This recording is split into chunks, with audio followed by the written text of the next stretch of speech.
मैं धन्यवाद देता हूँ आज के सुंदर समय के लिए जो परमेश्वर ने हमें दिया है, और आप सभी का भी मैं धन्यवाद करता हूँ कि परमेश्वर ने आपको यहाँ लाने में, आने में, उसकी आराधना करने में और उसके पवित्र वचन को सुनने के लिए मदद किया है।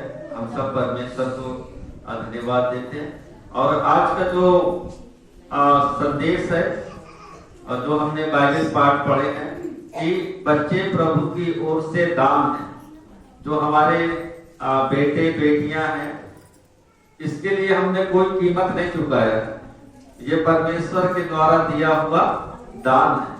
आप सबका खाता बैंक में है ना, अभी छोटे बच्चों का भी खाता होने लगा है, उनको स्कॉलरशिप वगैरह मिलने के लिए खाता होता है ना, तो बैंक में हम सब जानते हैं बहुत ज्यादा पैसा होता है। आप किसी भी बैंक में जाएंगे तो पैसा बहुत ज्यादा होता है, और उस बैंक में एक मैनेजर होता है, ठीक है। मैनेजर उस पूरा बैंक का क्या होता है, प्रबंधक होता है। लेकिन मैनेजर जो है अपने जरूरत के लिए पैसा उसमें से नहीं निकालता है, ठीक है। मैनेजर उसका एक भंडारी है, उसका रख रखाव देखभाल करने वाला है, लेकिन अपने लिए इस्तेमाल नहीं करता है या अपने मन के अनुसार इस्तेमाल नहीं करता है। उसका एक नियम होता है पैसे का, पैसा निकालने का, तो उसी के तहत काम करता है। उसी प्रकार जो बच्चे परमेश्वर ने हमें दिया है, कई बार हम उनको अपने अनुसार इस्तेमाल करते हैं, हम जो चाहते हैं बच्चे वो बने। लेकिन यहाँ पवित्र शास्त्र बाइबल बताता है कि बच्चे जो हैं परमेश्वर का दिया हुआ दान है, और हम सब क्या हैं, भंडारी हैं। वो परमेश्वर का चीज है, परमेश्वर का संतान है। हमारा संतान तो है ही, साथ में परमेश्वर का संतान है। तो परमेश्वर का जो दान हमें बच्चों के रूप में मिला है, हमारी जिम्मेदारी है। जिस प्रकार मैनेजर की जिम्मेदारी रहती है कि जो पैसा आता है उसका सही इस्तेमाल करे। कोई भी जाकर के लोन नहीं ले लेता है ना बैंक से, मैनेजर सब कुछ देखता है, उसके बाद वो लोन देता है, उसको हमेशा बढ़ाने की कोशिश करता है। तो हमारी जिम्मेदारी है कि हम भी जो परमेश्वर ने हमें बच्चे दिए हैं, उसको हम परमेश्वर के भय में, परमेश्वर के आदर में और परमेश्वर के नियमों के अनुरूप में बड़ा करें। मैं जब देखता हूं कि माँ बाप जो हैं अपने बच्चे की पढ़ाई लिखाई के लिए एकदम परेशान रहते हैं। आज माँ बाप का एक ही इच्छा है कि हमारा बेटा और बेटी कैसे अच्छे स्कूल में पढ़ ले, सब यही चाहते हैं ना। लेकिन बहुत कम माँ बाप होंगे जो अपने बच्चों को चर्च के प्रति समर्पित करते हो। जितना जिम्मेदारी से माँ बाप स्कूल के विषय में सोचते हैं, यदि उसका 10% भी सोचे कि हमारे बच्चे कलीसिया का हिस्सा बने, परमेश्वर का वचन पढ़े, आराधना प्रार्थना में जाए, क्योंकि ये जो स्कूल में आप पढ़ाई करते हैं वो जीवन भर काम आने वाला नहीं है। कभी कभी तो ऐसा हो जाता है कि पढ़ाई कुछ भी काम नहीं आता, लेकिन जो ये परमेश्वर का वचन है, चाहे अनपढ़ हो चाहे पढ़ा लिखा हो, वो सभी के लिए जीवन देने वाला वचन है।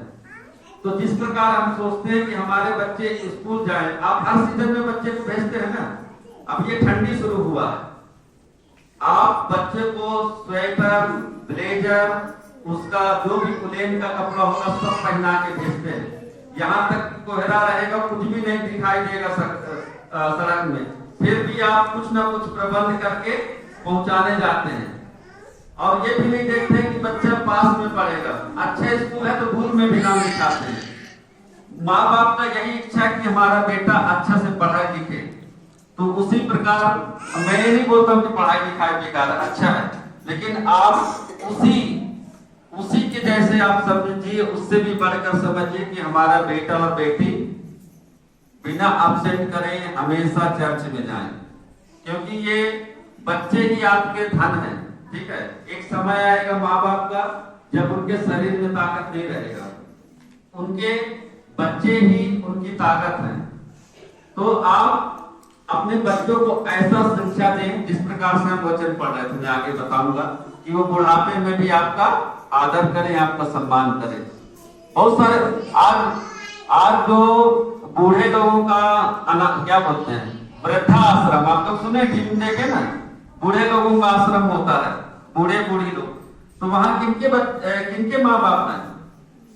एक भी अनपढ़ व्यक्ति के माँ बाप वृद्धाश्रम में नहीं मिलेगा। सब उन्हीं के माँ बाप मिलते हैं जो अपने बच्चों को अच्छे स्कूल में पढ़ाया हुआ है, पढ़ा के विदेश भेज दिया या बिजनेसमैन बना दिया, अभी वो अपने माँ बाप को घर में नहीं रख पा रहे हैं। काश वो परमेश्वर का वचन सिखाए होते तो बच्चों को याद होता ना कि माता पिता का आदर कर, उससे तेरी आयु लंबी होगी। तो हमें जिस प्रकार हम बच्चों का चिंता करते हैं स्कूल के लिए, आप उसको चिंता करिए कि कैसे ये प्रार्थना में बैठे, कैसे आराधना में बैठे और कैसे वो चर्च का हिस्सा बने, ताकि उसका जीवन का आयु लंबी हो।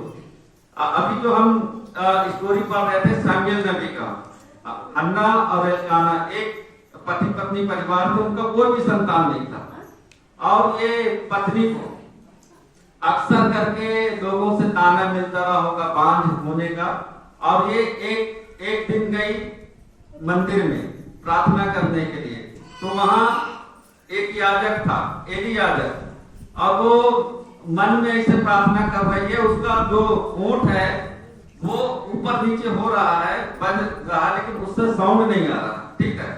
तो ये याजक क्या सोच रहा है कि लगता है सवेरे से पी के आ गई है, ये बड़बड़ा रही है, लेकिन वो प्रार्थना करने गए थे, और वो मन्नत क्या मांगी थी कि यदि परमेश्वर आप मेरे नाम धराई को दूर करेंगे, मुझे संतान देंगे, तो वो संतान को मैं वापस आपकी सेवा के लिए दे दूंगी, जीवन भर में दे दूंगी, मेरे आप नाम धराई को दूर करें, मेरी प्रार्थना को सुन लें। और उसके बाद परमेश्वर क्या है, उसकी प्रार्थना को सुन लेता है, उसकी प्रार्थना को सुन लेता है। तो उसका जो पिताजी है एल्काना, वो भेंट चढ़ाने के लिए जाते हैं, तो बोलते हैं बच्चे को भी ले चलो, तो बोलती है कि बच्चे को अभी दूध छुड़ाने तक अभी नहीं लेके जाएंगे, फिर उसको हम छोड़ देंगे। तो उसका पति जाता है, सारा बलिदान करके आता है।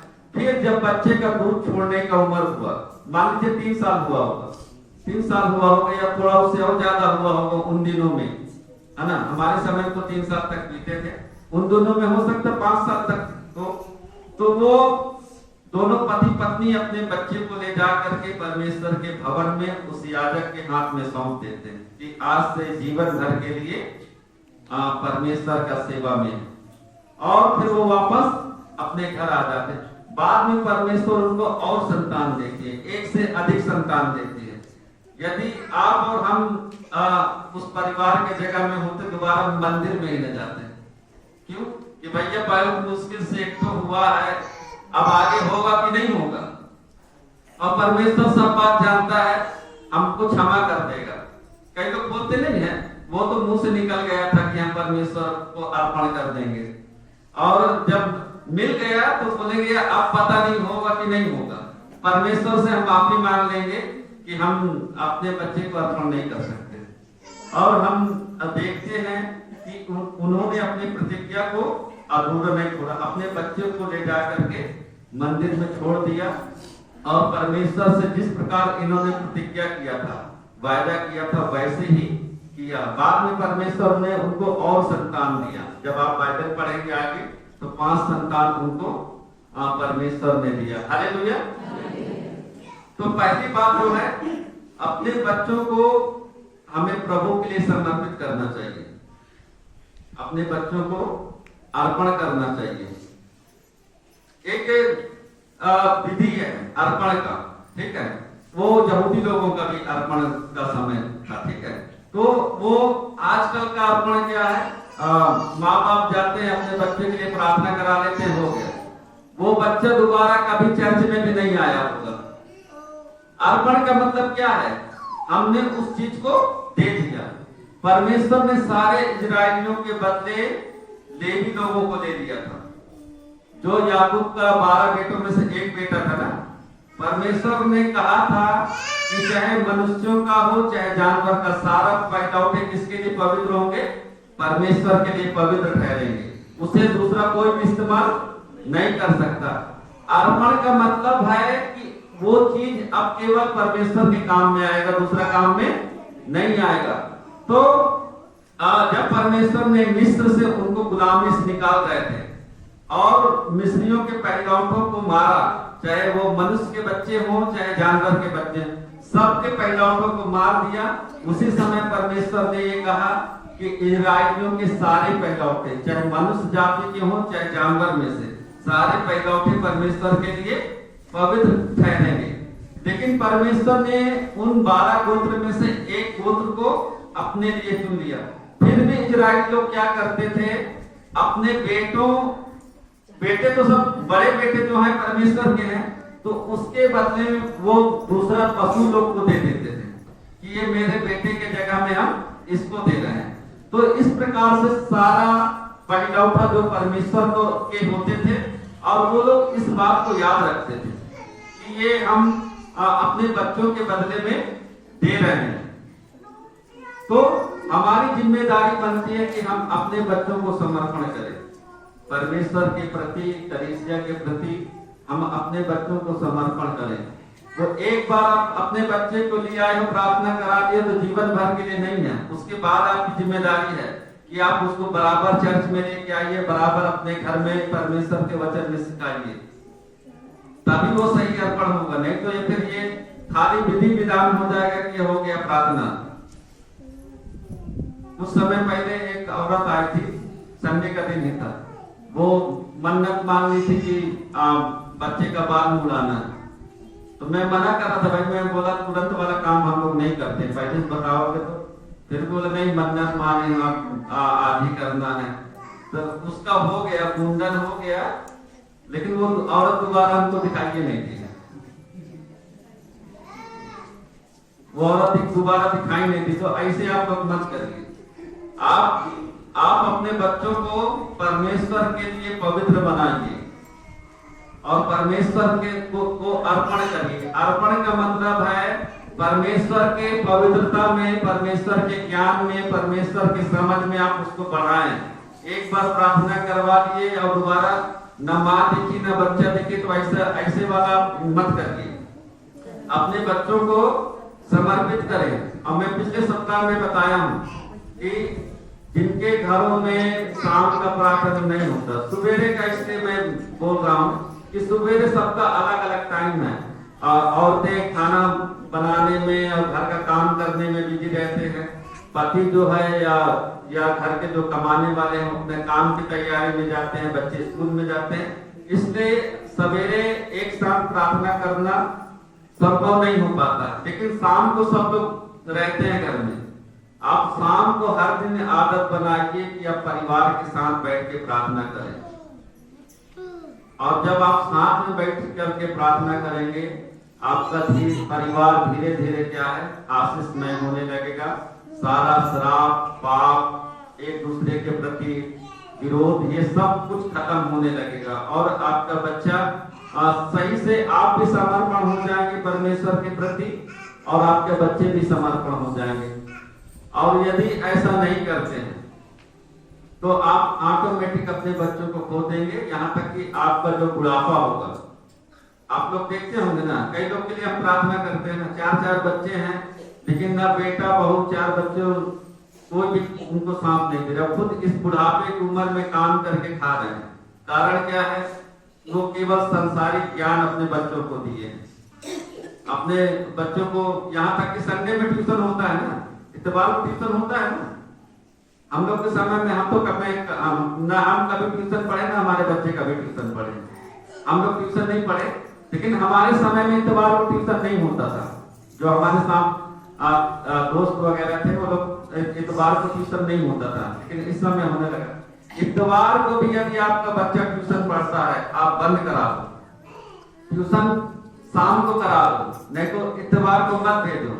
आराधना के टाइम में यदि आपके बच्चे का ट्यूशन है, आप बंद करा दो। एक लड़की के लिए मैं प्रार्थना किया था पिछले साल या यही साल, शायद पिछले साल हो, मेरे को नहीं पता। वो पूरा भूत प्रेत से ग्रसित थी, शायद सुधा नाम है ना, पूरा एकदम चिल्ला रही थी। कुछ दिन तक आई, उसके बाद उसके माँ बहन आ रहे हैं, ठीक है, माँ और बहन आते थे।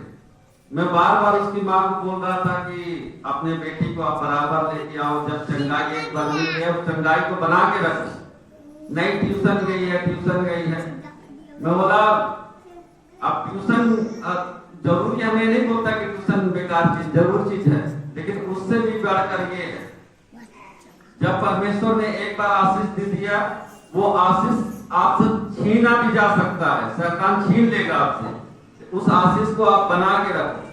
तो वो बेटी अभी चर्च में नहीं आती, मैं नहीं जानता कि उसका स्थिति क्या है, लेकिन वो संसार में गई है, एक बार फिर से शैतान उसको पकड़ लेगा। ये आप लोग का जिम्मेदारी है, जो भी माँ बाप है, आप परमेश्वर के वचन को महत्व दीजिए अपने जीवन में, और विशेष करके अपने बच्चों के जीवन में। यदि परमेश्वर का वचन आपके बच्चों के जीवन में नहीं है, उसका कष्ट आप ही झेलोगे, आपका पड़ोसी नहीं झेलेगा। तो हमें अपने बच्चों के प्रति चिंतित रहना है और परमेश्वर में उन्हें समर्पित करना। दूसरी बात, परमेश्वर के बिना हमारा कोई भी प्रयास सफल नहीं होगा। यदि परमेश्वर हमारे साथ में नहीं है, तो हम कितना भी कोशिश करते, हम कभी भी अपने बच्चों को सही मार्ग में नहीं ला सकते। भजन संहिता 127 को दीजिए तो।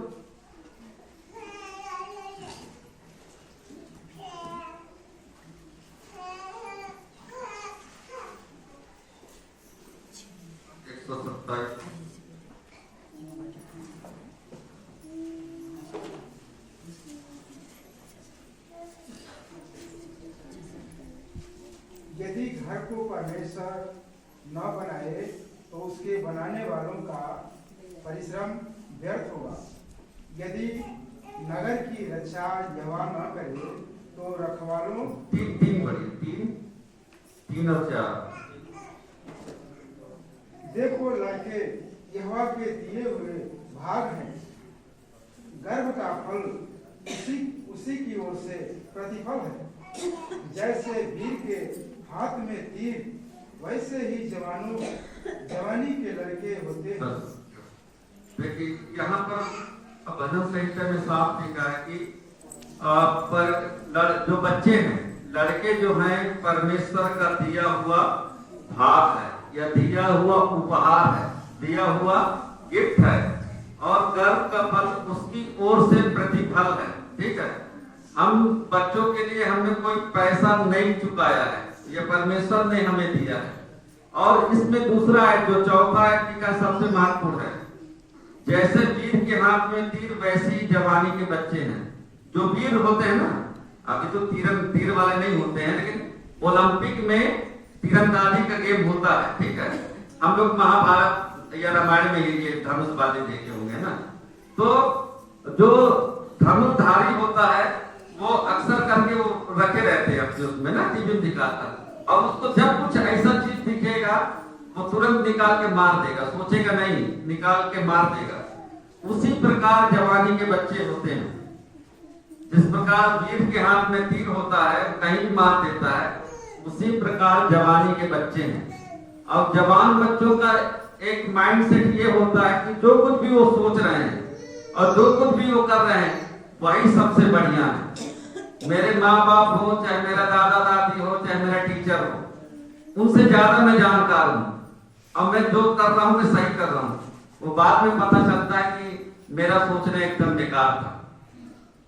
जब वो जवानी निकल जाती है, तब समझ में आता है, मैं जवानी दिनों में मेरे माँ बाप ठीक समझाते थे, मेरा टीचर अच्छा समझाता था, काश मैं उन लोग का सुन लिया होता तो ये दिन मेरे देखना नहीं पड़ता।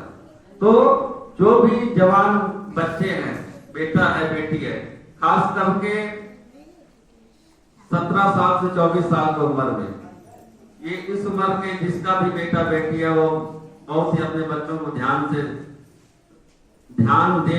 क्योंकि यही एक उम्र होता है जब बच्चे गलत मार्ग में चले जाते हैं। 17 साल से 24 साल, उनको उतना ज्ञान नहीं रहता है कि क्या अच्छा है क्या बुरा, बस वो सोचते हैं जो मैं सोच रहा हूं वही सही है। ये लव मैरिज लोग किस उम्र में करते हैं? इसी उम्र में ज्यादातर करते हैं। वो बात अलग है कि 50 साल के आदमी भी दूसरी औरत को लेके भाग जाता है आजकल, है ना, वो बात अलग है। लेकिन ये सत्य है, जिसका भी उम्र है 17 से 24, यहाँ पर जो बेटियां और बच्चे बैठे हैं, उन लोगों को भी मैं बोल रहा हूँ, आप अपना ध्यान जो है गलत बातों से हटाओ और अपने जीवन में एक लक्ष्य बनाओ कि हमें ये बनना है या ये करना है। यदि आपके जीवन में लक्ष्य नहीं है तो ऑलरेडी आप बहक जाओगे। आप गलत संगति में हैं, गलत चीजों को सीखते हैं, गलत चीजों को करते हैं, फिर परमेश्वर से आशा थोड़ी रख सकते हैं कि परमेश्वर आपके साथ अच्छा करेगा।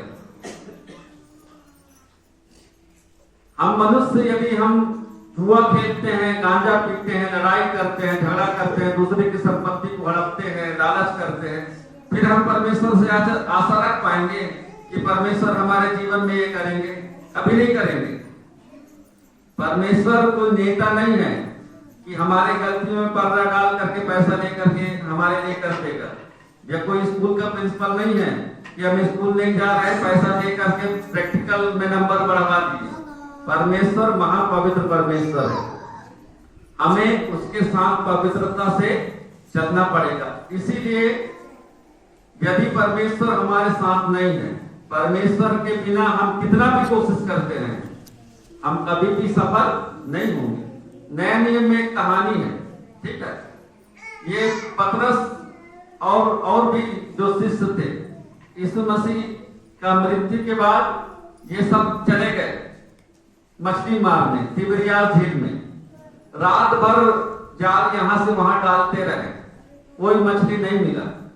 अब ये मछुआरे तो कोई नए नवाए लोग नहीं थे, ठीक है। उनको पता था कि मछली कहां मिलेगा, लेकिन वहां पर लिखा है कि वो रात भर जाल डालते रहे, लेकिन एक तो छोटा सा भी मछली उसको नहीं मिला। वो थक के पूरा निराश हो गए। फिर यीशु मसीह कहा कि जाल यहां डाल, जबकि वहां डाले होंगे, उसके आसपास भी वो लोग डाल के कोशिश कर दिए होंगे, लेकिन यीशु मसीह जब बोला जाल यहां डालो, तो उन्होंने यीशु मसीह की बात को सुना और जाल डाल दिए वही जगह जहां पर वो पहले भी डाल चुके थे। और जब वो यीशु मसीह का बात सुन करके उन्होंने जाल को डाला और जाल खींचा, तो अचानक से इतनी मछली आ गई कि वो खींच भी नहीं पा रहे थे। दूसरे नाव वालों को बुलाओ कि आओ और जाल खिंचवाओ। तो इसी प्रकार हमारा जीवन है। हम कई बार अपनी बुद्धि से, अपने मेहनत से कितना भी कोशिश करते हैं, यदि परमेश्वर हमारे साथ नहीं है तो हम कभी भी सफल नहीं होंगे। जिस प्रकार से चेले लोग सफल नहीं हुए थे, लेकिन जब यीशु मसीह के जीवन में आया और यीशु मसीह की बात को उन्होंने माना, चेले चाहते तो टाल भी तो सकते थे कि आप थोड़ी मछुआ रहे हो, हमारा कई पीढ़ी यहाँ मछली मार रहा था, हम जानते हैं कहाँ मछली है कहाँ नहीं। लेकिन उन्होंने उस बात को नहीं कहा, उन्होंने यीशु मसीह का कहना मान लिया। और इसी प्रकार हम अपने बच्चों के लिए बहुत मेहनत करते हैं। बिना परमेश्वर, बिना यीशु मसीह की आप अपने बच्चों को कितना भी अच्छा शिक्षा संस्कार देने का कोशिश कर, कभी भी आप अपने जीवन में सफल नहीं होंगे। उसका सबसे बड़ा गीता जागता उदाहरण है अनाथ आश्रम। और अनाथ आश्रम में किसी अनपढ़ व्यक्ति का माँ बाप अनाथ आश्रम में नहीं है। सब हाई क्वालिफाइड स्कूल से, यूनिवर्सिटी से पढ़े हुए बच्चों के माँ बाप ही वहां। जब बच्चे सक्सेस हो जाते हैं, कामयाब हो जाते हैं अपने जीवन में, उनका माँ बाप ही उनको बोझ लगने लगते हैं। और ये अनाथ आश्रम कौन खोलता है? ये बड़े लोग ही खोलवाते हैं। उसमें पैसा दान देते हैं कि अमीरों के माँ बाप को रखे। वो अपने घर में माँ बाप नहीं रख पा रहा, अपने माँ बाप का खर्चा वो अनाथ आश्रम में दे दे रहा कि इनके खाने पीने रहने का ये है पैसा। तो हमारे साथ तो ये भी नहीं हो पाएगा। हम लोग तो अनाथ आश्रम में भी नहीं जा पाएंगे, क्योंकि उतना पैसा हमारे बच्चे देंगे नहीं।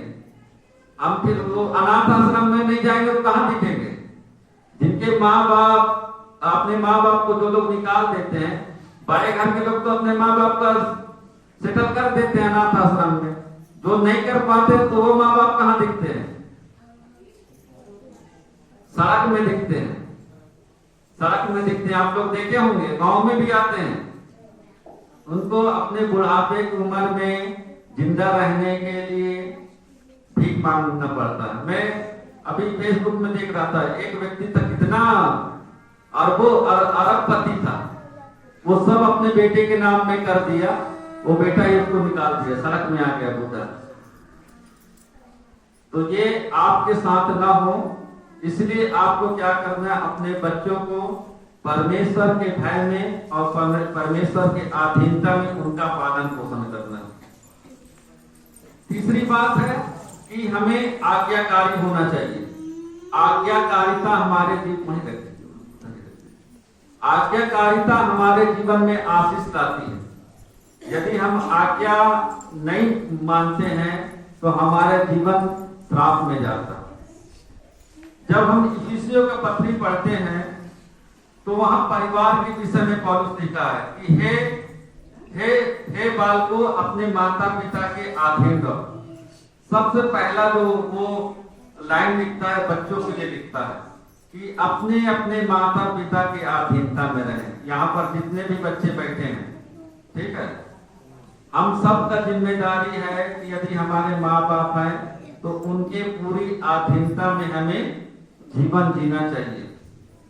यदि हमारे माता पिता नहीं चाहते कि हम यहाँ ना जाएं तो हमें नहीं जाना चाहिए। उनसे पूछना नहीं चाहिए कि क्यों नहीं जाना है, वो खुद सोच समझ के तो बोल रहे हैं ना कि यहाँ नहीं जाना है, तो हमें वहां नहीं जाना चाहिए। और माँ बाप के लिए भी लिखा हुआ है कि हे बच्चे वालों, अपने बच्चों को रिश्त ना दिलाओ या गुस्सा ना दिलाओ। तो यहाँ पर एक परिवार को पौलुस शिक्षा दे रहा। क्यों? क्योंकि कलीसिया का छोटा जो सबसे रूप है वो क्या है? परिवार। व्यक्ति है, व्यक्ति परिवार में है और परिवार कलीसिया में है। तो परिवार को हमें सही बनाना चाहिए। माँ बाप कैसे होना चाहिए ये बाइबल बताती है, ठीक है। बच्चे कैसे होना चाहिए ये भी बाइबल बताती है। और बच्चों को अपने बूढ़े माँ बाप के साथ कैसा व्यवहार करना चाहिए ये भी बाइबल बताती है।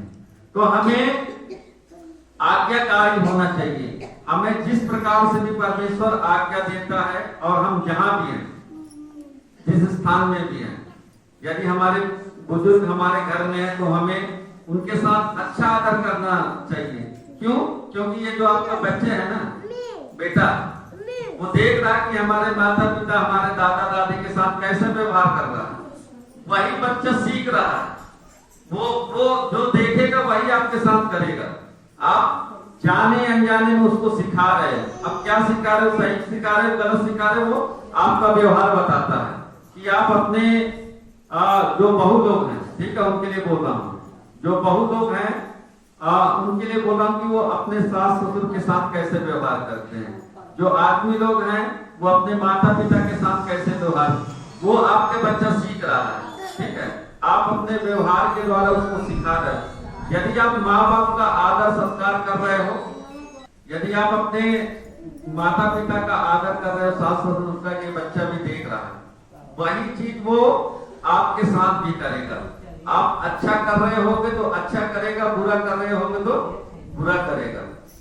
आप ये मत सोचो कि हम अपने सास ससुर के साथ या माता पिता के साथ गलत व्यवहार करेंगे और हम अपने बच्चे को अच्छा चीज सिखा देंगे।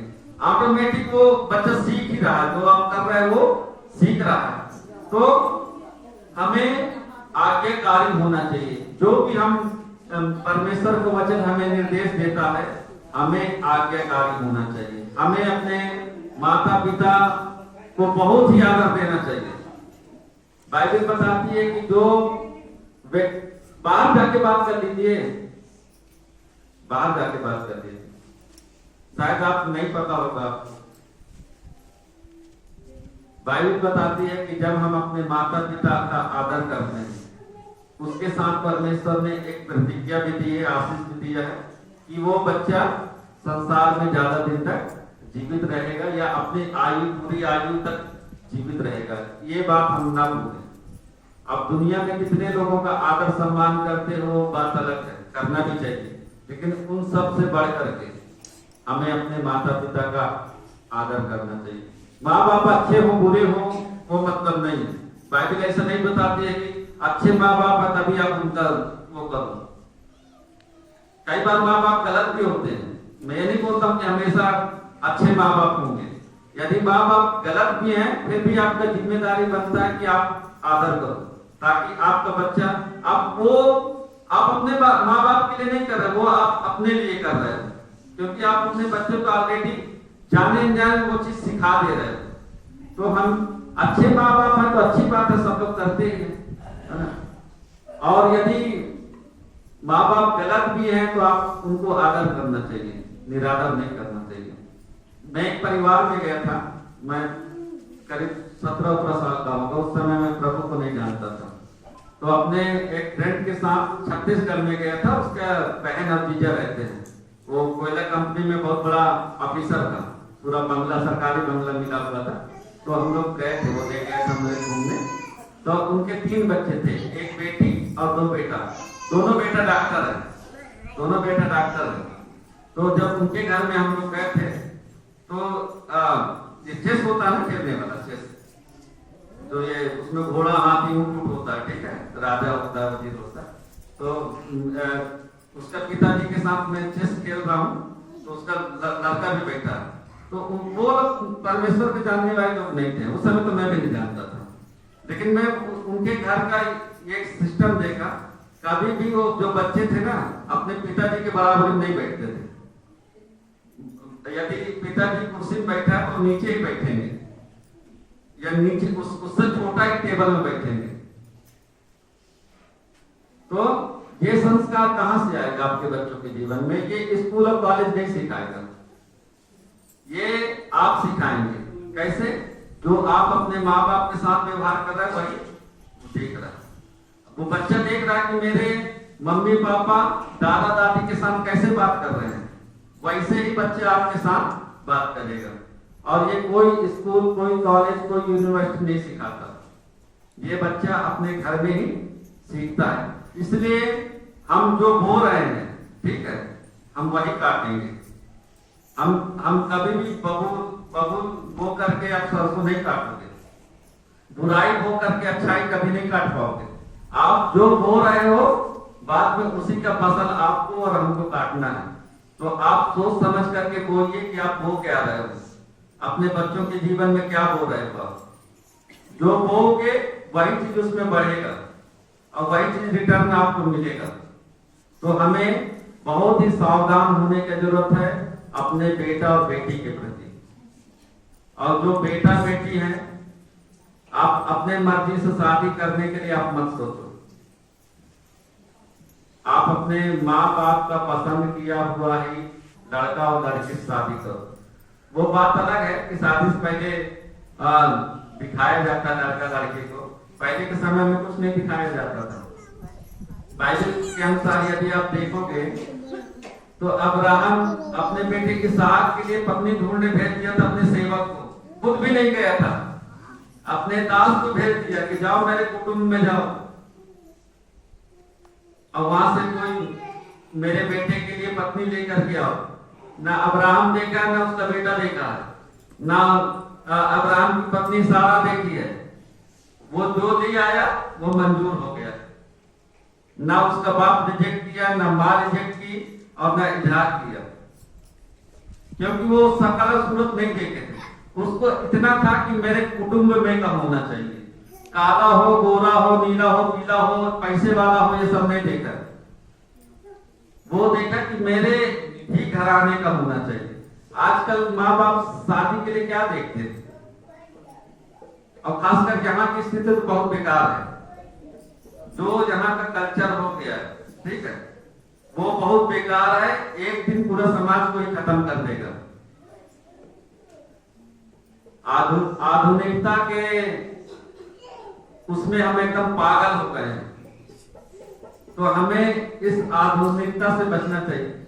आप अपने बेटे का शादी 4 पहिया गाड़ी से थोड़ी कर रहे हैं, लड़की से कर रहे हैं, लड़की का क्वालिटी देखना चाहिए। और जो लड़की वाले हैं, आप अपने लड़की का शादी खेत के साथ नहीं करा रहे हैं कि खेत में जाकर के उसका जीवन में कट जाएगा।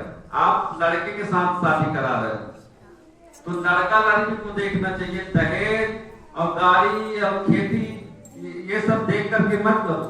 यदि लड़की लायक है, वो एक साड़ी में भी आएगी। यदि उसका अच्छा स्वभाव है तो आपके घर को, कुटिया को भी महल बनाने का क्षमता रखती है। और यदि लड़का है, यदि वो अच्छा लड़का है, आज गरीब है, लेकिन आने वाले समय में वो सब बना देगा, ठीक है। और नहीं तो आप घर वगैरह देखोगे तो कई लोग क्या है, अपना पूरा खेत ही बेच देते हैं। सास ससुर को देख करके शादी मत करो। ससुर के द्वारा, सास के द्वारा आपके बेटी का जीवन नहीं कटने वाला। वो सास ससुर का बनाया हुआ संपत्ति है, बेटा कभी काम ही नहीं किया है, वो सब बेच बाच के सब बर्बाद कर देगा। तो आप शादी में भी थोड़ा ध्यान दीजिए। यहाँ का शादी मेरे समझ से बाहर है, ठीक है। यहाँ का जो शादी का नियम है वो एकदम समझ से बाहर है कि लोग कैसे शादी करते हैं। यहाँ लड़का और लड़की नहीं देखते हैं, यहाँ जमीन देखेंगे, कितना दहेज दे रहे हो वो देखेंगे। लड़की गलत भी है, दहेज थोड़ा ज्यादा मिल रहा है, बोलेंगे हाँ सब सही है। और लड़की अच्छी है, लड़की अच्छी है, दहेज थोड़ा कम मिल रहा, छोड़ देंगे, शादी छोड़ देंगे। अरे भाई लड़की अच्छी है तो आप बिना दहेज की भी शादी कर दो, वो ऑलरेडी वो पूरा दहेज है, लड़की ही वो दहेज है आपके लिए। तो इस मानसिकता जो अभी चल रहा है इसको आप लोग दूर करो, ठीक है। कम से कम मसीह में आने के बाद दूर करो। सबके घर में लड़की है, किसके घर में लड़की नहीं है? किसी किसी की नहीं है, ठीक है। लेकिन आज नहीं है, लेकिन आने वाले समय में आपके नहीं है, आपके बच्चों के तो हो जाएगा ना, आपके बच्चों का तो हो जाएगा, ठीक है। ऐसा कल्चर करवा दिए हैं कि कोई अपने लड़की की शादी करता है, वो जीवन भर उसका कर्जा ही भरता रहता है। ऑलरेडी आप श्राप कमा लिए हो, वो बेचारे जीवन भर भर रहा, कर्जा भर रहा, खेत बेच दे रहा अपनी लड़की की शादी के लिए। तो क्या है, आप ऑलरेडी उसका आय को ले लिए हो, उसका श्राप को ले लिए हो आप ऑलरेडी। तो ये सब से आप लोग बचिए। संसार जिस लाइन में जा रहा है, अंधकार की लाइन में जा रहा है, समाज की बर्बादी की लाइन में जा रहा है, सबसे आप लोग बचो। अभी भी ऐसे बहुत लोग हैं जो परमेश्वर को नहीं जानते हैं, लेकिन बिना दहेज के शादी का दे रहे हैं। समाज को यदि आप कुछ देना है तो सबसे अच्छी बात है कि आप बिना दहेज के शादी करो। माँ बाप तो अपनी क्षमता के अनुसार देते ही है ना, कौन नहीं चाहता कि मैं अपनी बेटी को ना दूं। लेकिन जब आप डिमांड करते हो, मैं एक शादी का बातचीत चल रहा था, मैं वहां गया था।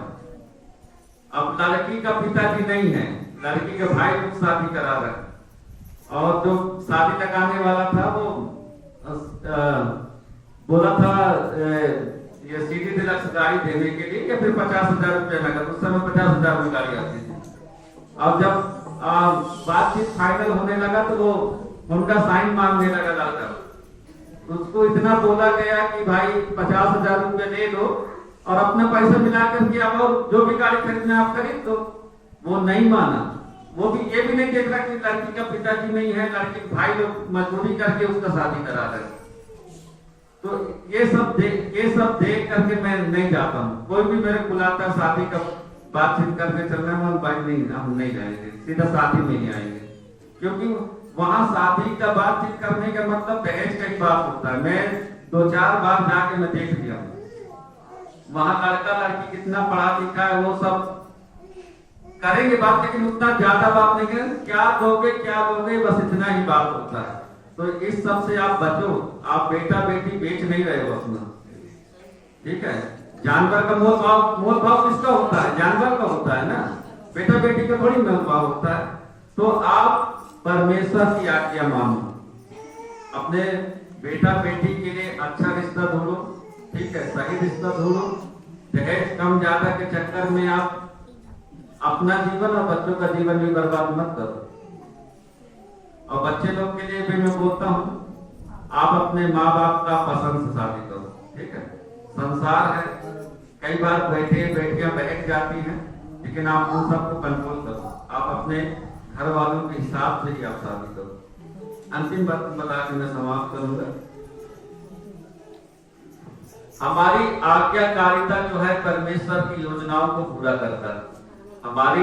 हम जो भी परमेश्वर की आज्ञाओं को मानते हैं वो परमेश्वर की योजना को पूरा करता है। अब्राहम क्यों कनानी लोग या मिस्री लोग वो से अपने बेटे का शादी नहीं कराना चाहता था? क्योंकि उनका रीति रिवाज अलग था, उनका कल्चर अलग था। और यदि वो दूसरे लोगों से शादी करता तो वो सब भी क्या होता, भ्रष्ट हो जाता, वो समाज ही भ्रष्ट हो जाता। अब्राहम ने अपने बेटे के लिए अपने कुटुंब से लेके आया। इसहाक का 2 बेटे हुआ। पहले बेटे क्या नाम है? अब्राहम से इसहाक हुआ। इसहाक से 2 जुड़वा बच्चे पैदा हुए थे। बड़ा वाला का नाम था एसाव, ठीक है। दोनों एक साथ पैदा हुए थे, लेकिन पहले एसाव पैदा हुआ तो उसी के पीछे याकूब उसका पैर पकड़ के आ गया था। एसाव क्या किया था? जिनको अब्राहम और सारा नहीं चाहते थे कि ये बहू बने, उन्हीं से जाके शादी किया था, मिस्री लोग से शादी किया था, अपने माँ बाप को और गुस्सा दिलाने के लिए। लेकिन अब्राहम और सारा अपने बेटे के लिए क्या किए? ये अपने ही कुटुंब में से उसके लिए भी पत्नी आई, जो राहेल थी। ये याकूब के मामा की ही बेटी थी। और हम देखते हैं उसी के द्वारा उनके 12 बच्चे हुए, 4 पत्नी। वो तो पत्नी एक ही करने गया था बेचारा, है ना, लेकिन उसका मामा उसके साथ खेल कर गया। धोखे से वो प्यार करता था छोटी बेटी से, बैठा दिया बड़ी बेटी को शादी से। अब बोला अब 7 साल और मेरा सेवा करो, तब छोटी बेटी भी ब्याह करो। तो दोनों बेटियां उसकी पत्नी हो गई। और उनकी जो दासी थी, दोनों का दासी थी, उन दोनों भी दासी उनकी पत्नी बन गए, बच्चे नहीं होते थे। तो ये जो यहूदा है जिससे यीशु मसीह आया, और लेवी है, ये दासी के बच्चे हैं, ठीक है। 6 बच्चे इसको लिया के। और राहेल जिसको याकूब बहुत प्यार करता, तो उसका 2 ही बच्चे हुए थे, यूसुफ और बिन्यामीन। तो आज्ञाकारिता ही क्या ले आती है? आशीष ले आती है, परमेश्वर की प्रतिज्ञाओं को पूरी करती है। तो हमें यदि अपने जीवन में परमेश्वर की प्रतिज्ञाओं को पूरा होते देखना है, अपने बच्चों के जीवन में देखना है, हमें परमेश्वर की आज्ञाकारी होना चाहिए। और आज का वचन का पाठ है, सबसे बड़ी बात है कि हम अपने बच्चों को परमेश्वर के प्रति समर्पित करें। जैसे आप स्कूल जाने के लिए एकदम पीछे पड़े रहते हो, स्कूल नहीं जाता तो डंडी से मारते हो, रोए भी फिर भी उठा के पहुंचा देते हो, ऐसे होता है ना।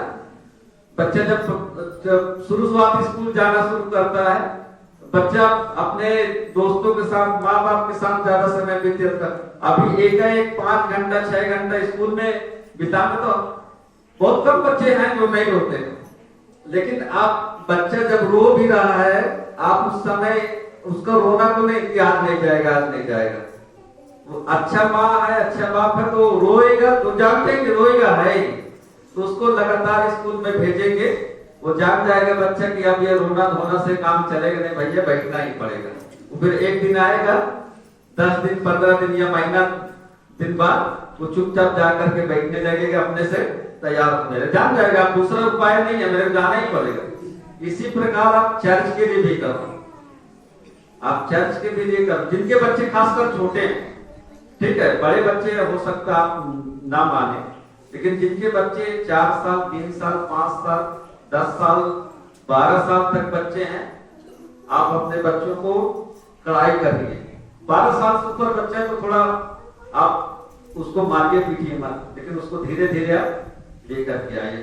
12 साल तक के बच्चे हैं तो छड़ी उठा के लेके आओ, मार के उसको हर संडे मार के लेके आओ, वो जान जाएगा दूसरा उपाय नहीं है, मेरे जाना ही पड़ेगा।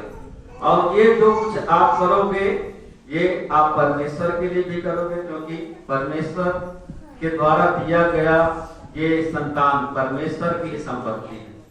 मैं पहले ही उदाहरण देके बताया था कि बैंक का मैनेजर पूरा पैसे का भंडारी है, मालिक नहीं है। वो अपने मर्जी से अपने परिवार के लिए उसको इस्तेमाल नहीं करता, उसका एक नियम के तहत इस्तेमाल करता। उसी प्रकार जो बच्चे, जो संतान परमेश्वर का दिया हुआ संपत्ति है हमारे पास, हमें वापस परमेश्वर को देना है, तो उन्हीं के व्यवस्थाओं में हमें बढ़ाना चाहिए। परमेश्वर इन वचनों के द्वारा आप सभी को आशीष दे।